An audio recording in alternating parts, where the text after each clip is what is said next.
말씀은 마가복음 10장인데요. 마가복음 10장 보시기 전에 잠깐 먼저 지난주 본문이었던 룻기 2장을 보았으면 합니다.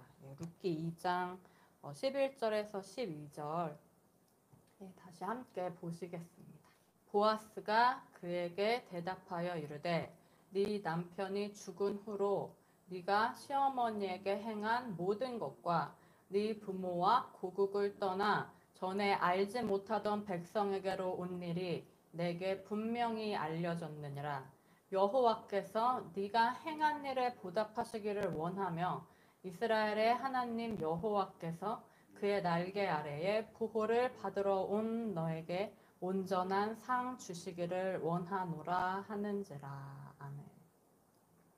네, 지난주에 함께 나누었던 말씀이 모압 여인의 룻의 안에 있었던 그 강력한 소원에 대해서 함께 보았습니다. 룻의 삶을 이끌었던 강력한 소원, 그녀의 삶의 목적 뭐였냐면은 1장 16절, 룻기 1장 16절 끝부분에 있는 어머니의 백성이 나의 백성이 되고 어머니의 하나님이 나의 하나님이 되실 것이다. 즉 이스라엘 백성, 하나님 나라의 백성, 천국의 백성이 되겠다. 이런 강력한 소원이 룻의 안에 있었죠.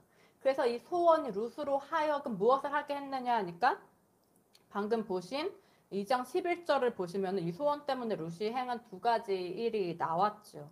첫 번째는 뭐냐면 남편이 죽은 후에도 시어머니를 잘 모신 일이었죠. 왜냐하면 모압 여인이었던 룻에게 있어서 이스라엘 백성, 천국 백성이 될 수 있는 유일한 통로가 시어머니였기 때문에 시어머니를 잘 모셨던 일이 나옵니다. 그리고 또 룻이 행한 두 번째 일은 이제 뭐냐면 또 11절 뒷부분에 부모와 고국을 떠나 이스라엘 백성에게로 온 일이었다는 것을 알려주죠. 반드시 천국의 백성이 되고 싶다는 그 강력한 소원이 룻으로 하여금 그 통로였던 시어머니를 잘 모실 수밖에 없게 했고 또 부모와 고국을 떠나서 이스라엘로 올 수밖에 없게 만들었습니다. 그래서 룻이 모든 걸 버리고 이스라엘로 오죠.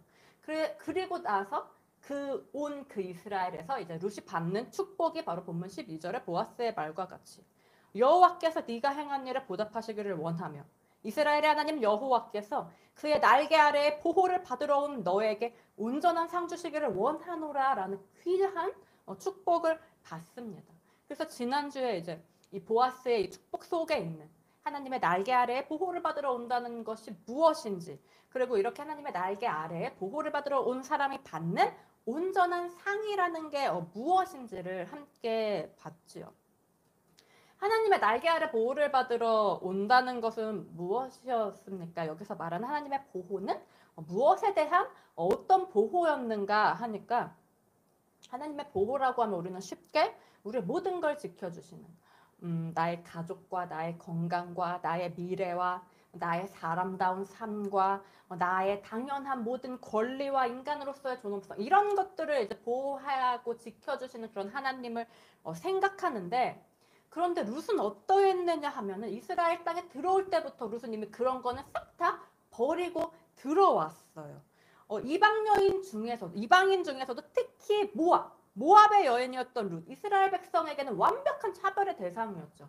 그 룻이 이스라엘 속으로 들어왔다는 것은 우리에게 뭘 알려주냐면 룻이 가족을 버린 건 당연하고 고향을 버린 건 당연하고 먹고 살 대책, 앞으로의 미래 이런 거 다 버린 건 너무나 당연하고 이뿐만 아니라 이에 더해서 인간으로서 살 수 있는 삶, 사람이 사람으로 대우받는 삶, 사람으로서의 당연한 그 권리 이런 모든 것까지도 다 버렸다는 사실을 우리에게 알려줍니다. 이스라엘 백성들한테 모압인이라고 무시당하고 치욕과 수모를 당하고 이러더라도 그것을 다 감수하겠다. 룻이 정말로 모든 자존심과 그에 더해서 인간으로서의 모든 존엄성을 다 버렸다는 것을 우리에게 보여줘요. 그렇다면 이런 룻이 하나님께 구한 그 보호는 도대체 무엇에 대한 보호였는가? 그것은 우리가 흔히 생각하듯이 지금까지 쭉 말씀드린 이러한 사람다운 삶에 대한 보호가 아니고 설사 내가 전혀 사람답게 살지 못한다고 할지라도 모두에게 무시당하고 차별을 당한다고 할지라도 그러한 외적인 조건들이 전혀 침범할 수 없는 그런 내면의 천국이었죠. 내면의 천국. 이 천국으로 자신의 마음과 영혼이 온전하게 굳건하게 감싸여서 완벽하게 지켜지는 이 온전한 보호. 이 온전한 보호가 룻이 모든 걸 버리면서 하나님의 날개 아래로 들어오면서 그분께 바랬던 바로 그 하나님의 보호였습니다. 제가 지금 이 천국의 보호에 대해서 온전한 보호다라는 단어를 썼는데 이게 도대체 왜 온전한 보호일까요? 이것이 왜 온전할까요? 왜냐하면 이 천국은 내면에 있는 것이라서 그 형체가 없기 때문이죠. 형체가 없습니다. 눈으로 볼 수도 없고 손으로 만질 수도 없어요. 그래서 형체가 없다는 것은 우리가 쉽게 생각할 때에는 마치 온전하지 않은 것처럼 그게 뭐야? 그런 게 뭐야? 라고 생각하기가 상당히 쉽지만 반대로 생각해보면 무슨 뜻이냐면은 형체가 없어서 누구도 볼 수 없고 누구도 만질 수 없다는 것은 반대로는 누구도 그것을 뺏어갈 수 없고 누구도 그것을 손상시킬 수 없다는 뜻을 갖죠. 눈에 보이는 모든 것, 만져지는 모든 것은 어떻습니까? 손상될 수가 있지요. 왜냐하면 외부의 요건들의 영향을 받아요. 강한 바람이 불어오면 형체가 있기 때문에 비틀릴 수도 있고 심한 폭풍이 불면 고장이 날 수도 있고 심지어 태풍이 몰아치면 흔적도 없이 사라져 버릴 수도 있습니다. 분명히 존재했던 것이 태풍 한 번에 언제 그랬냐면 완전히 사라져 버리는 거죠. 그렇다면 이것이야말로 진짜 뭘까요? 진짜 이것이야말로 전혀 온전하지가 않은 거죠. 사실은 이건 전혀 실체가 없는 거예요. 분명히 보였었어요. 만졌었어요. 형체가 있었습니다. 그래서 우리는 그것이 존재한다. 온전히 존재한다라고 생각하기가 쉽지만은 사실은 너무나 쉽게 사라져버리는 그것은 조금 더 온전하다고 말할 수가 없지요. 하지만 보이지 않는 것들은 형체가 없기 때문에 우리가 저건 온전하지 않아, 저게 뭐야 라고 생각하기 쉽지만은 오히려 형체가 없기 때문에 외부의 어떤 조건에도 영향을 받지 않죠. 아무리 강한 태풍이 불어와도 그것을 사라지게 만들 수가 없어요. 조금 더 흔들 수조차 없습니다. 왜냐하면 형체가 없기 때문이죠. 만질 수도 없고 심지어 볼 수도 없는데 태풍 따위가 그것을 어떻게 할 수 있겠습니까? 그러니 무슨 일이 터지든 어떤 문제가 생기든 그것은 늘 그 자리에 있을 수가 있죠. 변함없이 언제나 존재할 수 있습니다. 이런 것이야말로 무엇이냐면 온전한 것이고 정말 실체가 있는 것이죠.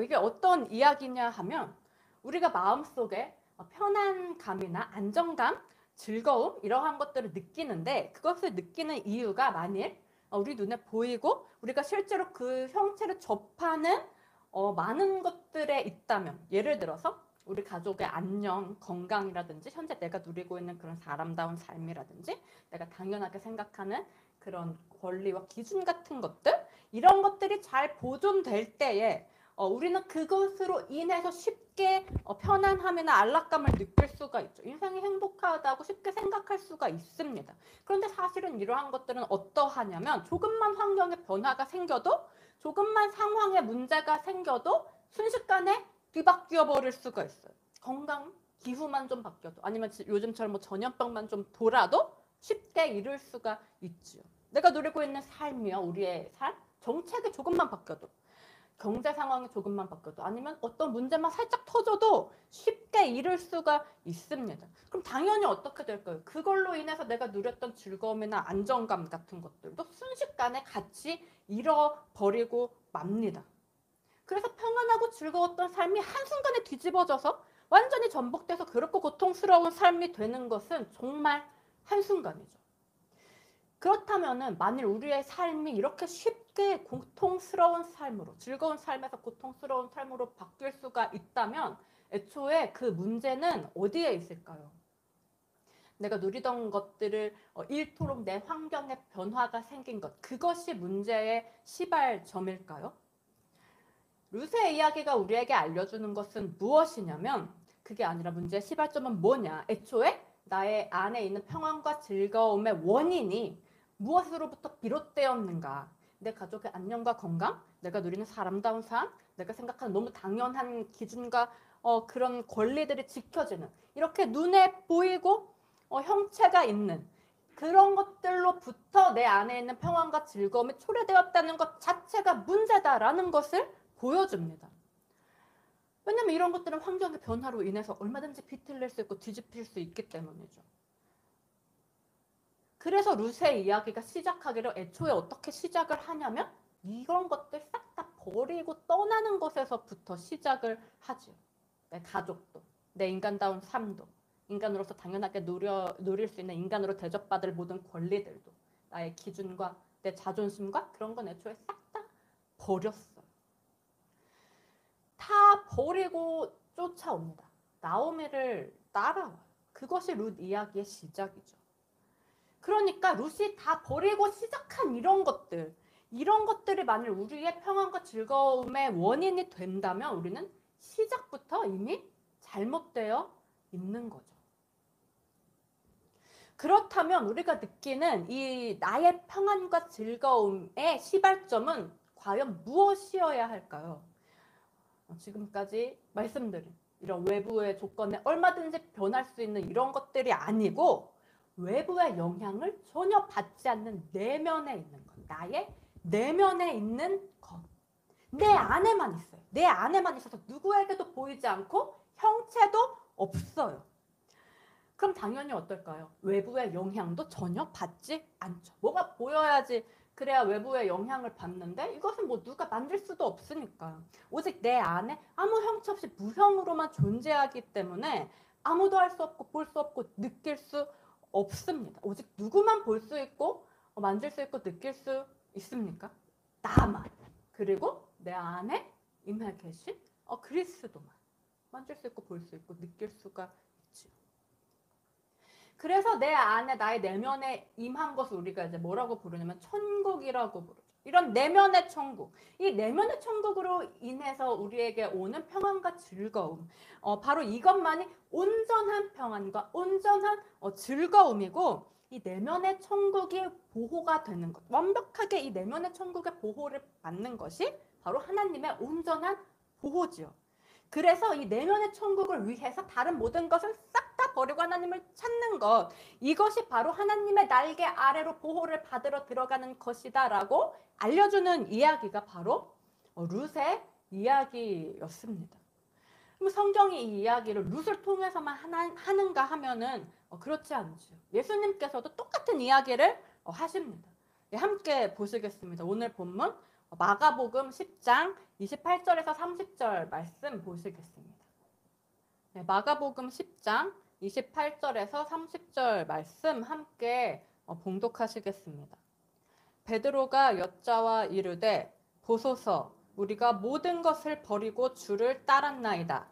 예수께서 이르시되 내가 진실로 너희에게 이르노니 나와 복음을 위하여 집이나 형제나 자매나 어머니나 아버지나 자식이나 전토를 벌인 자는 현세에 있어 집과 형제와 자매와 어머니와 자식과 전토를 100배나 받되 박해를 겸하여 받고 내세에 영생을 받지 못할 자가 없느니라. 아멘.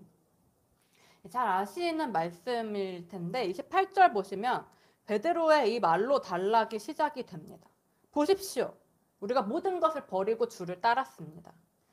베드로가 버렸습니다. 집도 가족도 생업조차도 다 버렸어요. 마치 누구처럼 버렸냐면 룻처럼 버렸죠.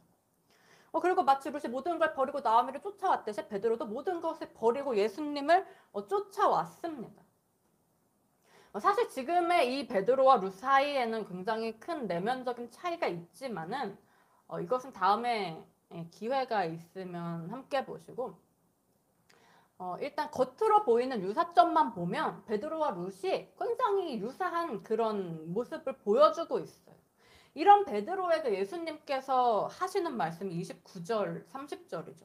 내가 진실로 너희에게 이르노니 나와 복음을 위하여 집이나 형제나 자매나 어머니나 아버지나 자식이나 전토를 벌인 자는 현세에 있어 집과 형제와 자매와 어머니와 자식과 전토를 100배나 받되 박해를 겸하여 받고 내세에 영생을 받지 못할 자가 없느니라. 재미있는 말씀이죠. 뭐가 재미있냐면 30절 맨 앞에 현세에 있어 라는 이 말이 참 재미있습니다. 현세, 지금 현재를 말하죠. 죽어서 내세에 받는 게 아니고 죽기 전에 받는다는 거죠. 그래서 우리가 이 구절을 그냥 육적으로 눈에 보이는 그런 형체적으로 물리적으로 100배를 받는다 이렇게 생각하기가 쉽지요. 그래서 그렇게 생각하면 어떤 말씀이 되냐면 우리가 물질적으로 눈에 보이는 집, 형제, 어머니, 아버지, 자식 전토를 벌이면 현세에 물질적으로 100배를 받고 내세에 영생을 받는다 이렇게 생각하기가 쉬운데 그것이 과연 정말로 옳은 이해일까요? 뭐 현세의 집을 100배나 받는다고 하면 그럴 수도 있을 것 같다는 생각이 듭니다. 예수님을 위해서 집 한 채를 버렸더니 현세에 집 100채가 생겼다. 그렇게 힘들 것 같지 않아요. 형제와 자매를 100배 받는다. 자식과 전투도 100배 받는다. 뭐 그럴 수도 있지라는 생각이 듭니다. 근데 어머니를 100배를 받는데 어머니를 어떻게 100배를 받을까요? 어머니가 100명 생기는 건 축복이 아니라 오히려 저주인 것 같죠. 어머니는 아버지의 아내인데 어머니가 100명이 생긴다는 것은 끔찍한 얘기예요. 아니면 뭐 일종의 비유라고 볼 수 있을까요? 어머니처럼 나를 사랑으로 돌봐주는 사람이 100명이 생긴다든지 아니면 뭐 내 어머니보다 100배나 더 나를 사랑해주는 사람이 생긴다는 걸까요? 예수님의 이 말씀이 물론 비유입니다.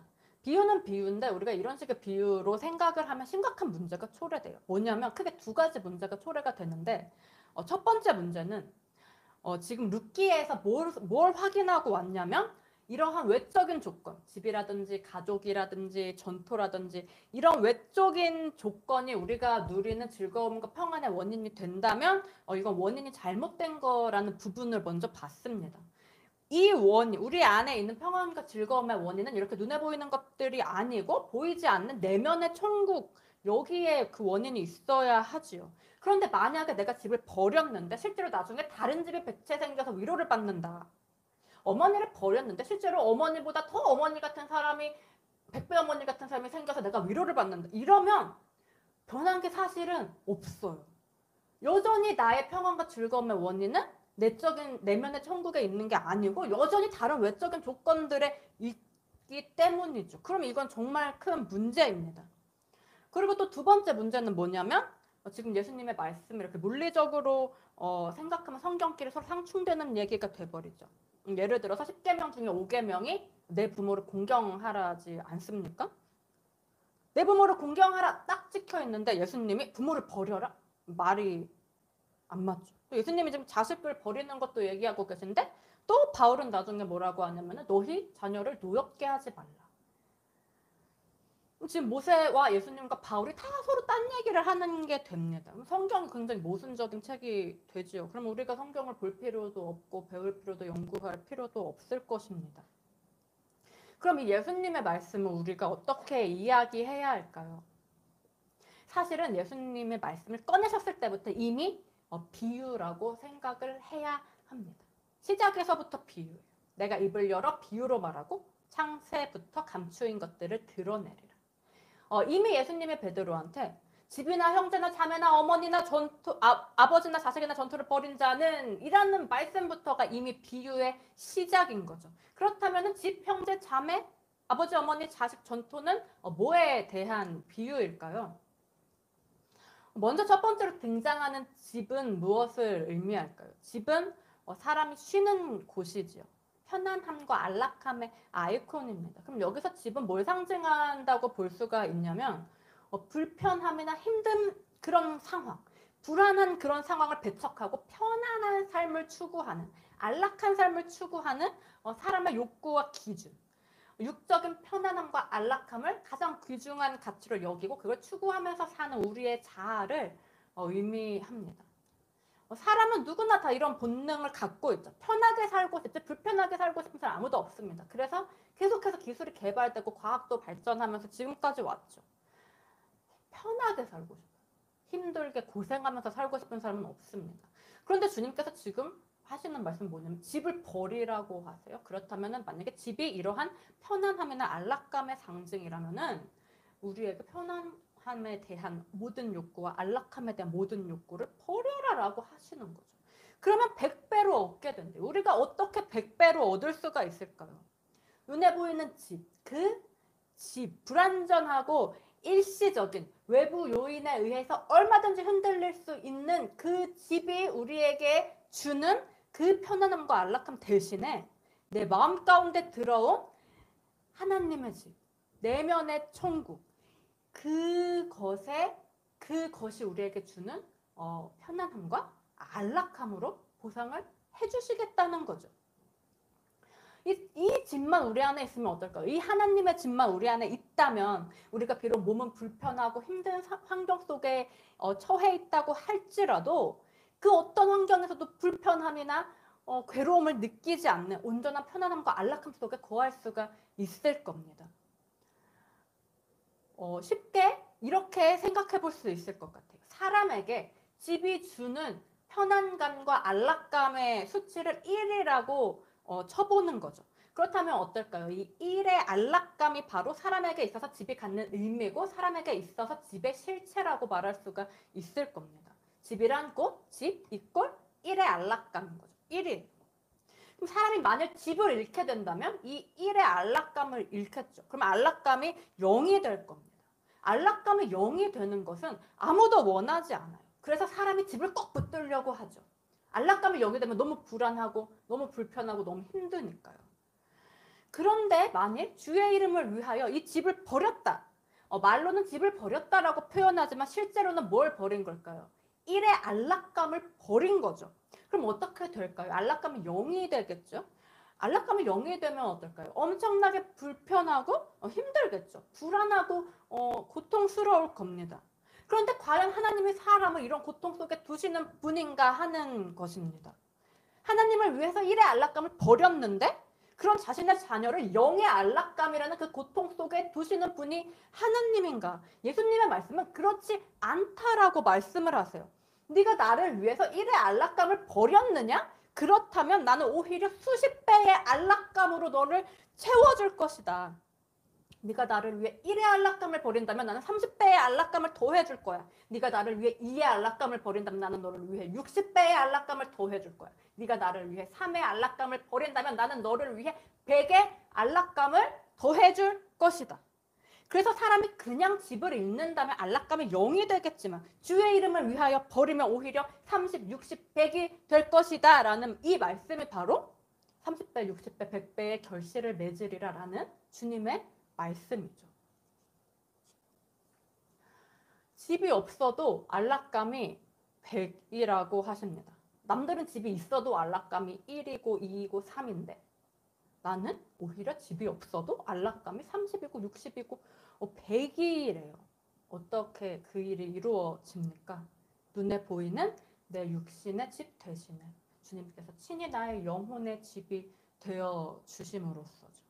그래서 눈에 보이는 집은 없지만 오히려 내 영혼이 보이지 않는 하늘의 집, 누구도 볼 수 없지만 나에게는 분명히 보이는 그 하늘의 집에 거하기 때문에 내 아버지의 집, 그 천국에 거하기 때문에 안락감은 훨씬 더 커지는 거죠. 우리가 아버지를 어떤 분이라고 부릅니까? 많은 칭호가 있지만 평강의 하나님이라는 호칭이 있죠. 평강의 하나님. 편안함과 안락감 그 자체이신 하나님이라는 뜻이죠. 그래서 그분만 우리의 안에 계시면, 그래서 우리가 그분의 집에 거하면 세상이 주는 편안감이나 안락감 따위와는 비교도 할 수 없는 정말 온전한 편안함과 안락감을 누리게 된다. 이것이 바로 평강의 하나님이라는 호칭의 의미지요. 그래서 우리가 안락감이라는 이것을 100배로 받게 되는데 사실 구체적으로는 사실은 뭘 100배로 받는 걸까요? 내가 스스로 선택한, 내가 자처해서 내 십자가를 지고 간 그 고통을 이기고도 남는 힘, 그 힘을 사실은 100배로 받는 거죠. 사람에게 집이라는 것이 주는 힘이 있어요. 집이 주는 안락감, 그 안락감이 주는 힘이 분명히 있습니다. 그런데 주님을 위해서 그 집을 버리면 집이 주는 힘보다 100배나 되는 힘을 받는다는 거예요. 왜 그럴까요? 왜냐하면 집이 없어졌어라는 그 상황을 이겨내야 하기 때문이죠. 집이 없어졌으니까 얼마나 불안하고 얼마나 힘들고 얼마나 불편합니까? 그 상황 속에서도 이 상황을 초월해서 기쁘고 즐겁게 사는 게 그게 천국 시민이고 그게 천국 백성의 증거다라고 성경이 얘기를 해요. 그러니까 이 상황을 이겨내려면 그걸 이겨낼 수 있는 만큼의 엄청난 능력을 쏟아 부어 주셔야만 하는 거죠. 그래서 오히려 100배의 힘을, 100배의 능력을 주신다. 이게 바로 오늘 본문이 이야기하는 100배를 받는 원리입니다. 네, 오늘 본문 마가복음 10장 28절에서 30절 먼저 주님이 버리라고 하신 것. 집을 버리라. 나를 위하여 집을 버리는 자는 현세 100배를 받고 내세의 영생을 얻으리라 라고 하신 그 집의 의미, 바로 집이 우리에게 주는 안락감, 평안감, 그것의 100배, 집이 없어도 누릴 수 있는 하늘의 집이 우리에게 주는 그 100배의 평안감과 안락감이죠. 그리고 또 집 다음에는 이제 뭐가 나오냐면은 마가복음 10장 30절에 집 다음에 나오는 것이 바로 형제나 자매나 어머니나 아버지나 자식을 버리는 것에서 바로 버리는 것이 나옵니다. 형제나 자매나 어머니나 아버지나 자식, 요약하면 가족이죠. 가족을 버려라. 나를 위하여 가족을 버리면 현세에 100배나 받고 내세에 영생을 받으리라. 이 가족은 무엇에 대한 비유일까요? 우리가 가족으로부터 얻는 것, 즉 가족으로 인해 내 안에 생기는 실체적인 감정과 그 감정이 주는 힘은 무엇입니까? 애착과 애정이죠. 사람이라면 당연히 다른 사람, 타인의 존재로부터 얻으려고 하는 애정이 있습니다. 사랑받고 있다는 감각을 사람은 필요로 하고 그 감각이 실제로 우리의 삶 속에서 발휘하는 힘이 있어요. 뭐 파워 오브 러브 이런 노래도 있을 정도죠. 그것이 사람에게 있어서 가족이라는 것이 갖는 실체죠. 그럼 어떨까요? 우리가 사람을 사랑할 때, 그리고 그 사람으로부터 사랑을 받을 때에 얻는 애정감이 만약에 1이라고 한다면 사랑하는 사람을 잃으면 어떨까요? 애정감이 0이 되겠죠. 이것은 심각한 문제입니다. 애정 결핍이 얼마나 큰 병입니까? 정말 심각한 문제예요. 그런데 사실 주님께서는 우리가 이 애정감을 누구를 통하여 채우기를 원하실까요? 사실 주님이 원하시는 것은 우리가 형제나 자매나 아버지나 어머니나 자식을 통하여 이것을 채우는 것을 원하시는 것이 아니라 아버지 대신 하나님과 맏형 대신 예수님과 신랑 대신 그리스도를 통하여 이 애정을 채우기를 원하십니다. 하나님께서 우리에게 허락하신 우리의 눈에 보이는 가족 간의 애정, 눈에 보이는 사람과 사람 간의 애착과 애정을 허락하신 그 이유는, 그 일시적이고 불완전한 그 애정을 허락하신 이유는 그걸 통해서 세상에서 정말로 유일하게 온전하고 참된 하나님과 나 사이에 진실된 애정, 영원하고 완전한 애정이 있다는 사실을 알고 그것을 소망하게 하려고 허락하신 것이죠.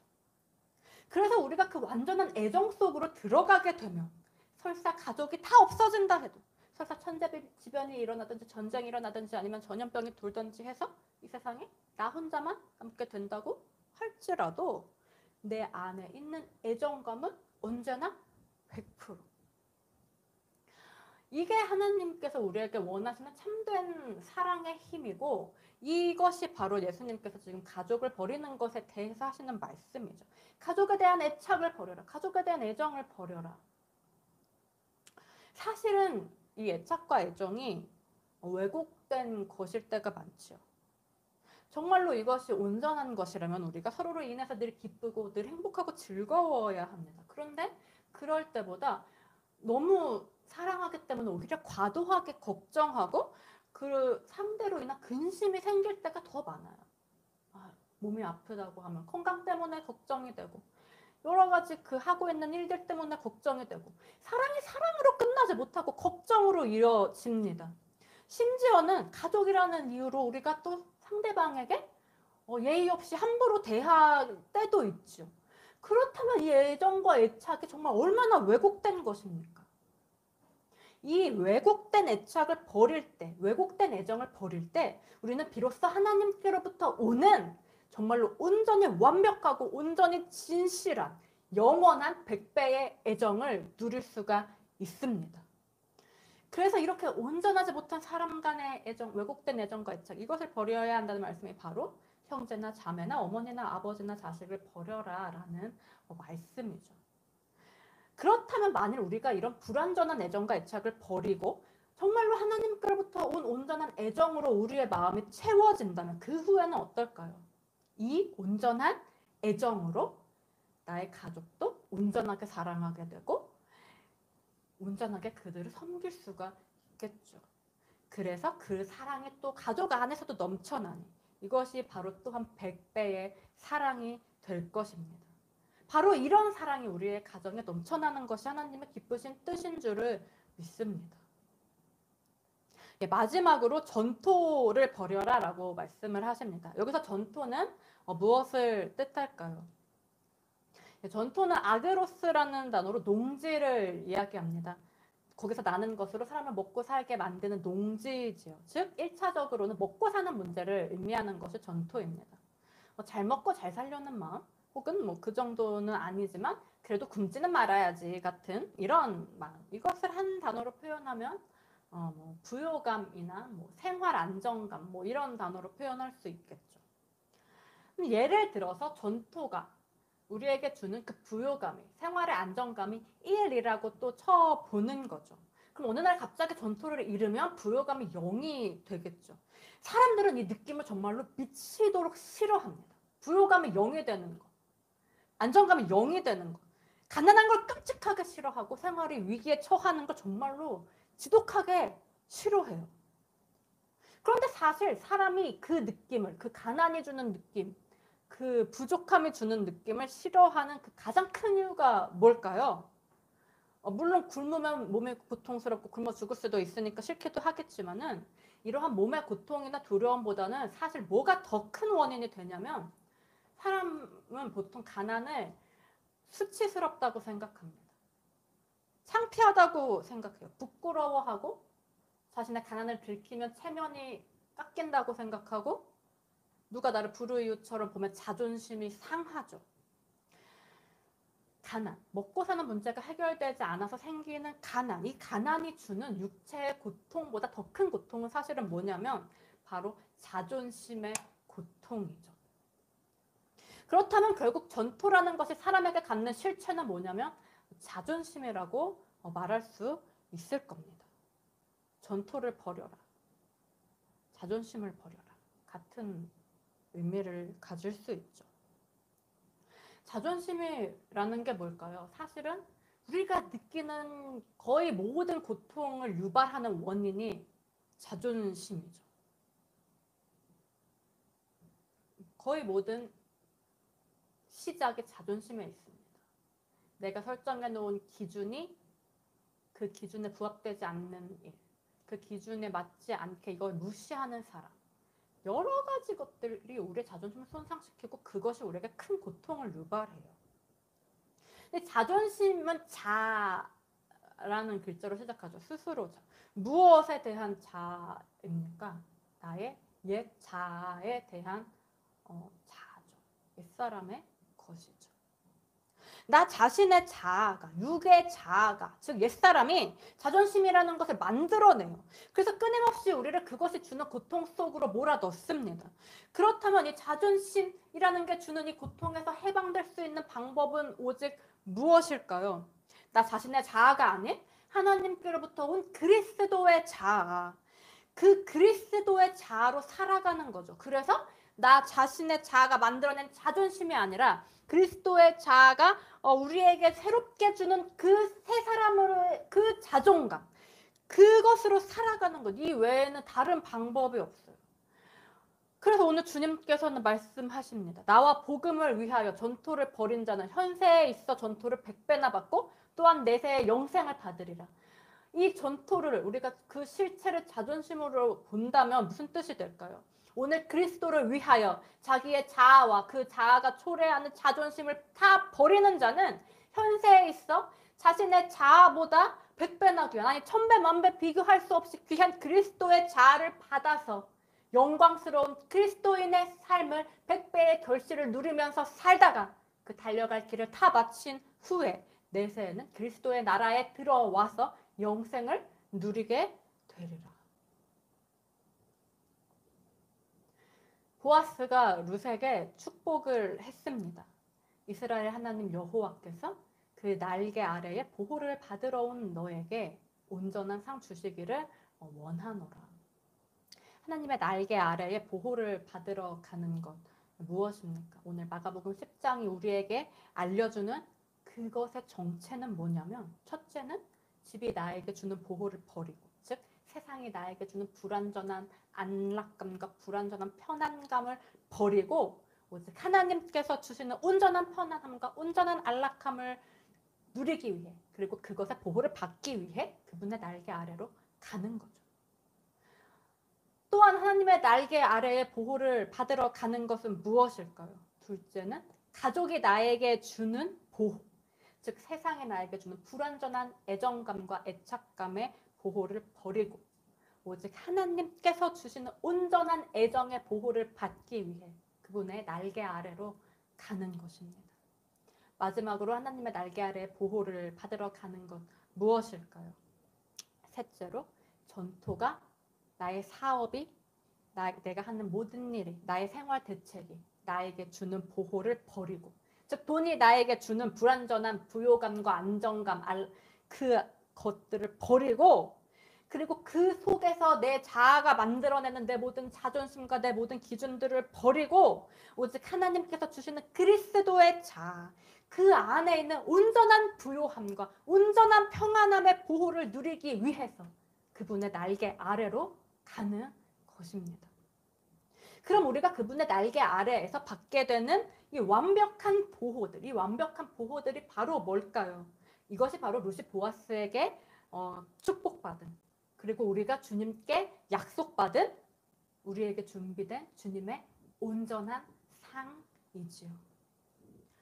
여기에 함께한 우리 모두가 이처럼 주님을 위해서 집과 가족과 전토를 모두 버리고 이 온전한 상을 받는 참된 주님의 제자가 되기를, 그래서 현세에 이 모든 천국의 축복을 100배나 받고 이 천국을 누리다가 또한 내세에 영생을 받는 우리가 되기를 간절히 바랍니다.